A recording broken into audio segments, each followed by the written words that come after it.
Hi everyone, in this video tutorial I will show you how to fill in the Module 406 Evaluating Multimedia homework sheet.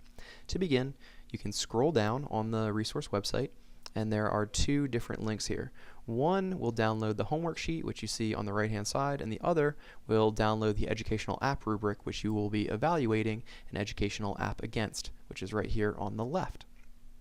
So, once you have this Word document downloaded and you've opened it up, the next thing to do is to choose an educational app. So choose an educational app, which means an app that you could utilize in the classroom in some capacity as far as teaching students information. So it could be content-based, it could be function-based, it could be skill-based.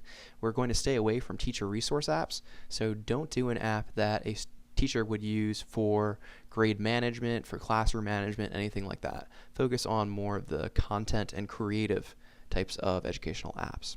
So we're going to select our app to review, and I'm going to select the NASA app. And the first thing to do is to write the name of the app in the app full title area. After that, we're going to just Google the name of your app, the word app in iTunes if it's an iTunes app, or you can Google the name of the app and Google Play, and it'll take you to the actual iTunes or Google Play store, and this is where you're going to get the URL for that app, so I can take a look at it and investigate it if it's something that I haven't heard of before or if it's just something that sounds interesting. So we're going to paste that URL in there.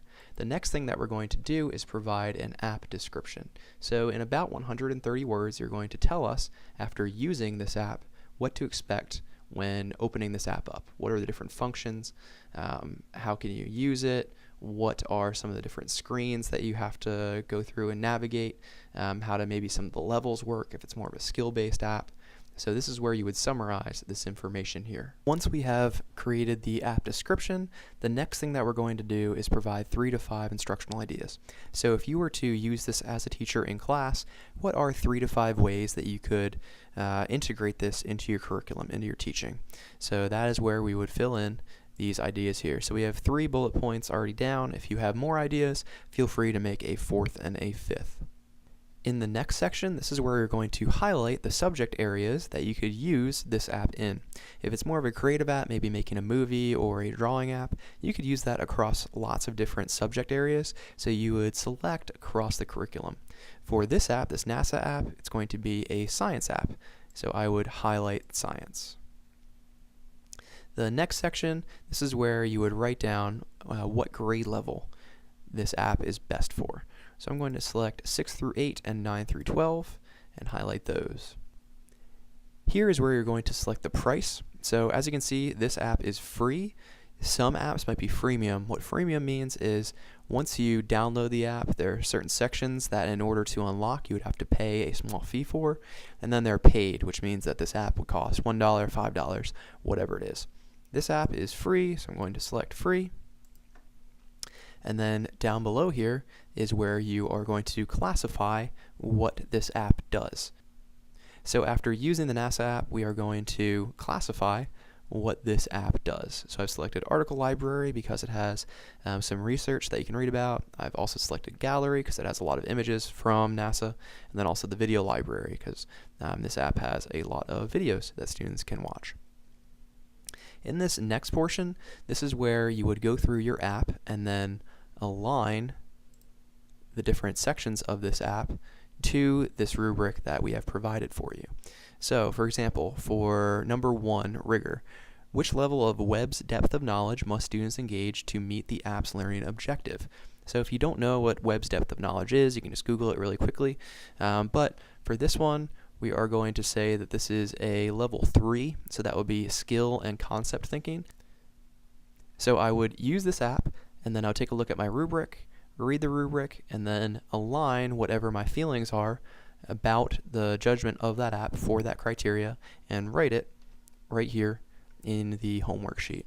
So for 21st century skills, we would go through, and for this one, if the app requires you to use any 21st century skills, which would be collaboration, making data-driven decisions, solving complex problems, that doesn't really apply for this app. So if anything ever doesn't apply, you can write NA here.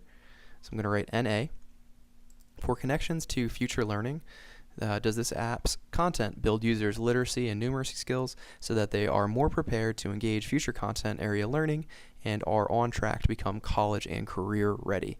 So if we take a look at all of these different numbers here, this app's content targets and reinforces. This app's content targets and teaches general literacy and numeracy skills to better prepare. That correlates best with this app, so we're going to write a score of 4 here in our judgment. And all you're going to do for the rest of this homework sheet is just go through and align whatever in your judgment this app scores on this rubric, writing each of those different numbers in these boxes. Below, the rubric is provided in this document if you don't want to have 2 screens open, and you would work better that way. Remember, if you don't have a device on which you can download educational apps, you can always watch a YouTube video, tutorial, or review of an educational app, and then get as much information from that for your rubric judgments as possible.